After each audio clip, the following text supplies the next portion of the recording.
Feature Friday. The freshest.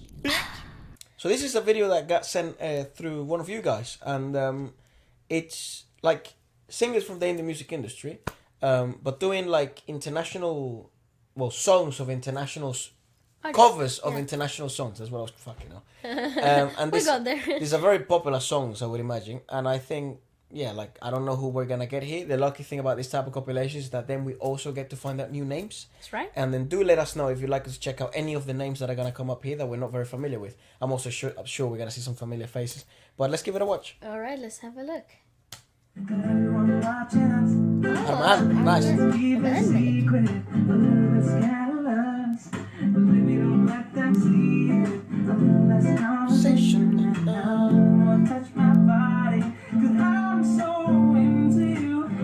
I'd love to check out more of his work.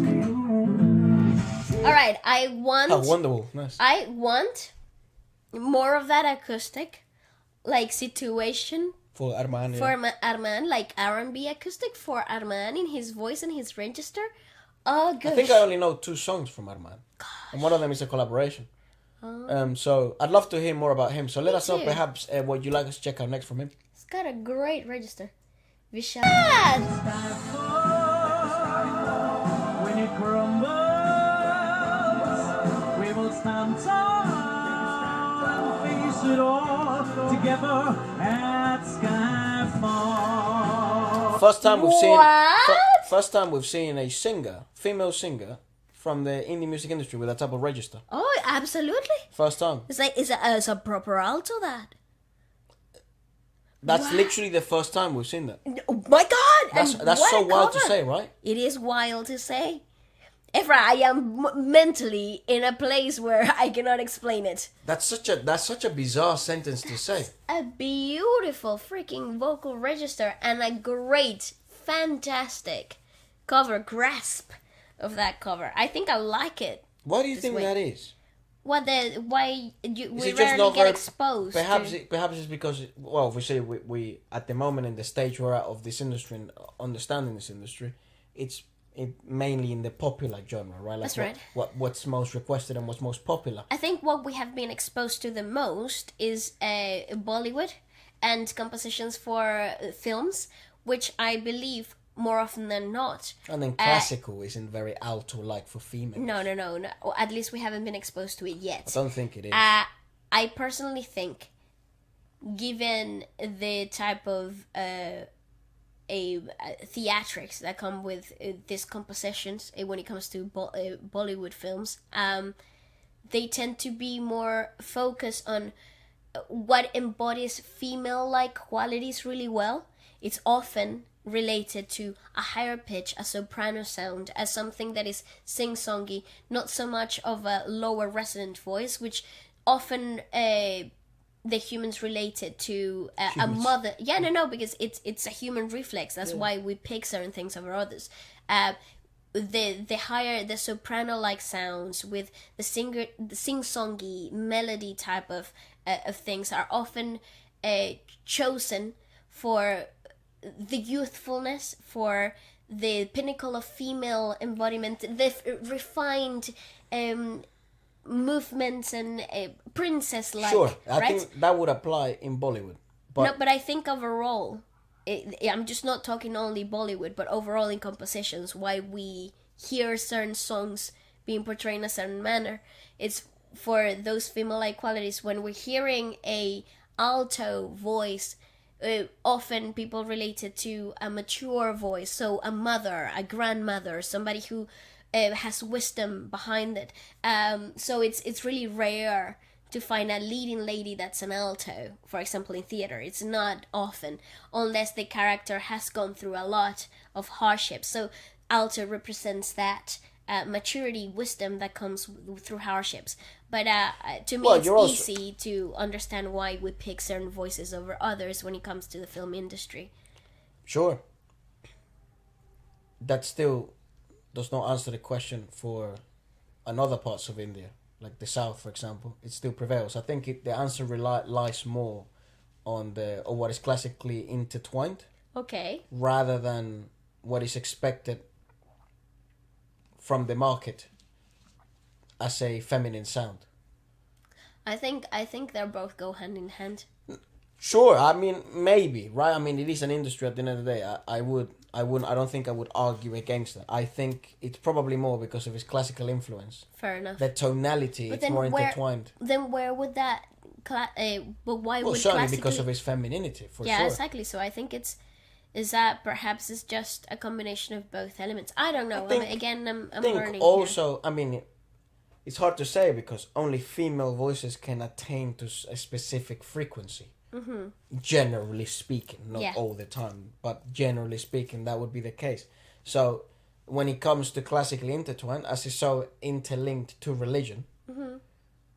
you would look for a specific frequency. Therefore, maybe female voices are more Soprano aligned. voices, you would think. Yes. Yeah, exactly. The voices we've been exposed to, which in this case would be soprano voices, the most popular voices, Yes, would be sought after more super. as a country, and then as an industry, because that's people set the damn demand. That's right. But Perhaps, yeah. but in the other hand, alto voices have always been used as well as seductive Yes, a forms of sultry form, which is yeah. the maximum form of femininity. That's right. You see my point? So But it's a different but that's what I mean. There's different layers. Like in film and theater, we use those qualities to expand in the femininity of the character. But we still manage to give different layers to it. So, for example, if you want somebody to sound youthful and fresh and innocent, you would go for a soprano. Of course, And of if course. if you're still young and youthful and full of life, but not so innocent, you would go for somebody who's more alto-like inclined. And I think it's just, again, certainly true. I'm It's just interested, and I think it's a also question though. It's the more obvious answer is soul and R&B aren't very popular in India. There's your answer. that's also true. So the demand for altos may not be as high. That's true. That's You know, completely that's probably correct. a more succinct way of saying it. Who knows? Let us know if you got any 'Cause I'm not- information about that. That would be my guess based on what you guys have told me, because I know soul and R&B, rhythm and blues isn't the most popular genre there. Alternative is, and obviously classical ballads and And the fusion and the alternative fusion. rap. It's becoming bigger and bigger. So, but soul and R&B not yet. So, or maybe ever. I don't know. I have no idea. But that would be, I guess, the answer in a more succinct manner. When it crumbles, we will stand tall and face it all. She's so good, though. together at skyfall. Fantastic. Yes, yes. Even the diction. Sonu. Near, far, wherever you are, I believe that the heart does Cool how his voice changes in English. Tiny. once more. You open the door and never mind, I'll find someone like you. Oh, she sang with Jonita. Armaan. Yeah. Nothing but the best for you. Too, don't forget me, I beg. I remember you said sometimes it lasts in love, but sometimes it hurts instead. And That's really interesting because if you were paying attention, Sunidhi's apart next. from Oh.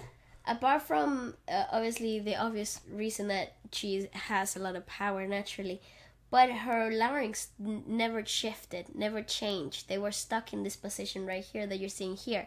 I know I mentioned it before, but I was looking into more in depth the actual larynx Anatomy. technique when it comes to singers that have been raised in the classical singing wave in India. Oh, nice. They've got a different set of modules to go through when it comes to larynx modulation. And one of the rules that you go by is really minimal shifting and changing of the larynx, so they're very stagnant. So you you place them in a specific register, in a specific position, and everything that happens thereafter, it's all inner modulation in the inside of the muscles, inside of the larynx. Oh, Jesus. So the faux folds, the vocal folds, the true folds, all of them modulate and change within the larynx, not like we were taught in the West, where in order to find certain registers, we actually change completely the larynx positionings, and we tilt them and we shift them and we pull and change in different ways. In classical Indian music, so far as I've been trying to learn, is that the foundation is laid. So you set your larynx in a certain position, and everything else is then after from inside it. So it works from you can work with twanginess, you can work, but the larynx itself don't shift. Jaw everything tongue. After, but this right here stays where it's supposed to be. So just to help you find the register, but after that, they don't change it. Yeah. Oh. It was pretty wild to me when I discovered that. But right here, I know the audio is not the best, but the angle is perfect to actually pay attention to how her larynx don't ever change at all. You see, there's no shift in that larynx. Only when she takes a breath. Isn't that crazy? Yes, Sunidhi. Girl.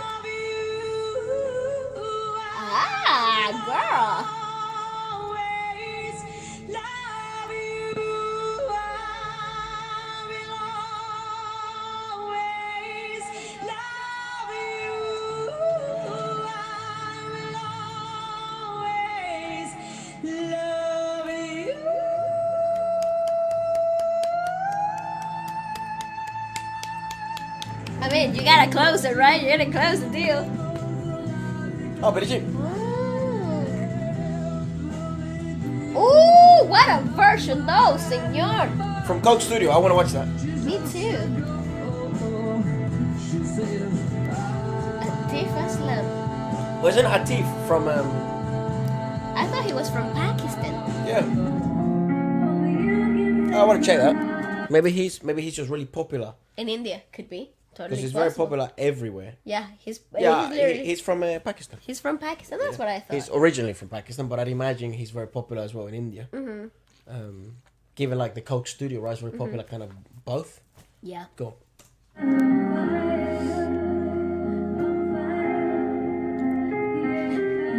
Sweetie, you're doing great.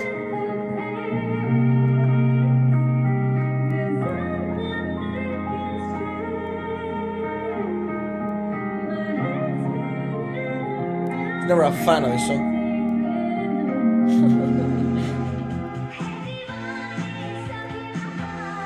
Hindi version. Hindi, what?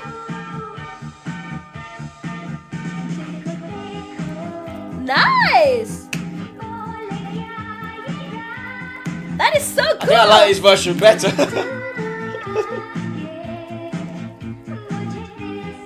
I love that! Another alto register.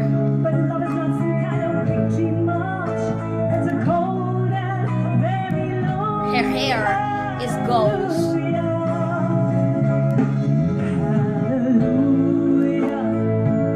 Oh yeah.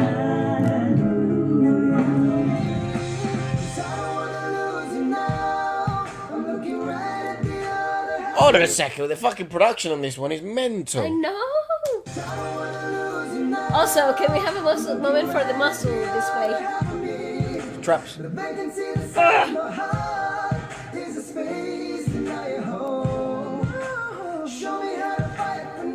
Sir! Baby, It was easy. Let's figure it out. That is fantastic. I love wanna it. know. I want to watch that. That'll be another podcast Leave it. because we did it. That's also very popular, like in places like South Popular. Korea. This, the South Korean music industry is fucking ginormous, So and big. they like to also, even though it's not their first language, and probably find it a bit harder than in India, because in India English is a bit more intertwined with it. Especially if you speak Hindi. I Exactly. think it's like really A intertwined. lot of people yeah. speak Hindi with English, right? That's right. Hinglish. Hinglish. Kind of thing. And but in South Korea, you know, English is very, very hard to learn, given the different syllabic nature of Korean in comparison to just given the freaking changing in romanization. certain words. Yeah. So they like to do a lot of covers as well. You know, all of these are very famous idols and stuff. And we did a podcast where we checked out some of the most popular or the best that you guys consider the best covers. I'd love to do that. And I think we also done it from the Philippines, Indonesia. We also did it. We've never done it. We've done a couple in Brazil, right? Like they kind of cover some really popular songs like that. So I'd love to do it in India as well. So wouldn't it be cool? Let us know if you do know any, very good covers. Like, for example, that Mirror one. I'd love to check out that. That was great. He was fantastic. What was his name? Aditya Narayan. Narayan. Mirrors. Oh, freaking fantastic. You were right here all along.